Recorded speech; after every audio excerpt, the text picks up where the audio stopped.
എല്ലാവർക്കും നമസ്കാരം. 2025 ഓഗസ്റ്റ് 19 ചൊവ്വാഴ്ച അജ ഏകാദശിയാണ്. എല്ലാ ഏകാദശികളും പോലെ തന്നെ ഈ ഏകാദശിയും മഹാവിഷ്ണുവിനെ ആരാധിക്കുന്നതിനായി സമർപ്പിക്കപ്പെട്ടിരിക്കുന്നു. ഭക്തർ പൂർവ്വജന്മങ്ങളിലെ അറിഞ്ഞോ അറിയാതെയോ ചെയ്ത പാപങ്ങളും ഈ ജന്മത്തിലെ പാപങ്ങളും ഇല്ലാതാക്കുന്നതിനും ആരോഗ്യകരവും സമൃദ്ധവുമായ ജീവിതത്തിനുമായി മഹാവിഷ്ണുവിൻ്റെ അനുഗ്രഹം നേടുന്നതിനും ഏകാദശി ദിവസം വ്രതം അനുഷ്ഠിക്കുന്നു. അജ ഏകാദശിയുടെ തിഥി ആരംഭിക്കുന്നത് 2025 ഓഗസ്റ്റ് 18 തിങ്കളാഴ്ച 5:22 വൈകുന്നേരമാണ്. ഓഗസ്റ്റ് 19 ചൊവ്വാഴ്ച ഉച്ചകഴിഞ്ഞ് 3:32 അവസാനിക്കുകയും ചെയ്യുന്നു. ഏകാദശി ദിവസത്തിൽ ദാനം ചെയ്യുന്നത് അതീവ പുണ്യമാണ്. ദാനം ചെയ്യുന്നത് മൂലം പലവിധ ഗുണവും ലഭിക്കുന്നതാണ്. മനസ്സമാധാനം, സന്തോഷം, ആഗ്രഹപൂർത്തീകരണം, ഗ്രഹദോഷമോചനം, ദൈവാനുഗ്രഹം എന്നിവയൊക്കെ തന്നെ നേടാനാവുന്നതാണ്. എന്നാൽ ദാനം ചെയ്യേണ്ടത് അതിന് അർഹനായ വ്യക്തിക്കാണ്. അർഹതപ്പെട്ട ആൾക്ക് ആത്മാർത്ഥ ഹൃദയത്തോടെ നൽകുമ്പോഴാണ് ദാനത്തിൻ്റെ പുണ്യഫലം ലഭിക്കുന്നത്. ദരിദ്രർക്കും ദുരിത ദുഃഖം അനുഭവിക്കുകയും ചെയ്യുന്നവർക്കുമാണ് ദാനം ചെയ്യേണ്ടത്. ഈ ഏകാദശി ദിനത്തിൽ വ്രതമനുഷ്ഠിക്കുകയും പ്രാർത്ഥിക്കുകയും ദാനം ചെയ്യുകയും ചെയ്താൽ ആ വ്യക്തി എല്ലാ ലൗകിക സുഖങ്ങളും അനുഭവിച്ച ശേഷം വിഷ്ണു ലോകം പോകുമെന്നാണ് വിശ്വാസം.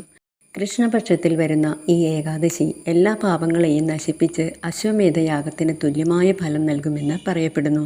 ദാനത്തിൻ്റെ പ്രാധാന്യത്തെക്കുറിച്ച് ശ്രീമദ് ഭഗവത്ഗീതയിൽ പറയുന്നുണ്ട്.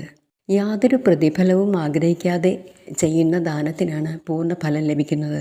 ദശമി, ഏകാദശി, ദ്വാദശി ദിനങ്ങളിലായിട്ടാണ് ഏകാദശി വ്രതം ആചരിക്കുന്നത്. ഏകാദശിയുടെ അന്ന് തുളസിയില നുള്ളിയെടുക്കുവാൻ പാടില്ല. അത് ഇന്ന് ദശമി നാളിൽ തന്നെ നുള്ളിയെടുക്കേണ്ടതാണ്. ഏകാദശി ദിവസം പകൽ ഉറങ്ങുവാനോ എണ്ണ തേച്ച് കുളിക്കുവാനോ പാടുള്ളതല്ല. ഓഗസ്റ്റ് 19 രാവിലെ 9 മുതൽ രാത്രി 9 വരെയാണ് ഏകാദശിയുടെ പ്രധാനപ്പെട്ട സമയമായ ഹരിവാസര സമയം. പാരണ സമയം ദ്വാദശിയുടെ അന്ന് രാവിലെ 6:15 മുതൽ 10:22 വരെയാണ്. ക്ഷേത്രത്തിലാണെങ്കിലും വീട്ടിലാണെങ്കിലും തുളസി ജലം സേവിച്ച് പാരണ വീടാവുന്നതാണ്. ഓം നമോ ഭഗവതേ വാസുദേവായ. ഓം നമോ നാരായണായ. ഹരേ രാമ രാമ രാമ ഹരേ ഹരേ, ഹരേ കൃഷ്ണ കൃഷ്ണ കൃഷ്ണ ഹരേ ഹരേ എന്ന നാമം കഴിയുന്നത്ര പ്രാവശ്യം ജപിക്കുന്നത് വളരെ നല്ലതാണ്. ഏകാദശിയുടെ അന്ന് സൂര്യോദയത്തിന് മുമ്പായി എണീറ്റ് കുളിച്ച് വിളക്ക് കൊളുത്തി വിഷ്ണു മന്ത്രങ്ങൾ ജപിക്കാവുന്നതാണ്. ക്ഷേത്രത്തിൽ പോകുമ്പോൾ ഒരു മഞ്ഞപ്പട്ട് ഭഗവാന് സമർപ്പിക്കുന്നതും തുളസിമാല സമർപ്പിക്കുന്നതും വളരെ നല്ലതാണ്. അരി, റാഗി എന്നിവയൊന്നും തന്നെ കഴിക്കാവുന്നതല്ല. ദശമി ദിവസം, അതായത് ഇന്ന്, ഒരിക്കൽ ഊണോടെയാണ് വ്രതം ആരംഭിക്കുന്നത്. ആവശ്യമെങ്കിൽ മാത്രം ആരോഗ്യസ്ഥിതിക്ക് അനുസരിച്ച് മാത്രം പാലും പഴമോ കഴിച്ച് വ്രതം നോൽക്കാവുന്നതാണ്. ഏകാദശി ദിവസം രാവിലെ തുളസിക്ക് 3 പ്രദക്ഷിണം വയ്ക്കുന്നത് വളരെ നല്ലതാണ്.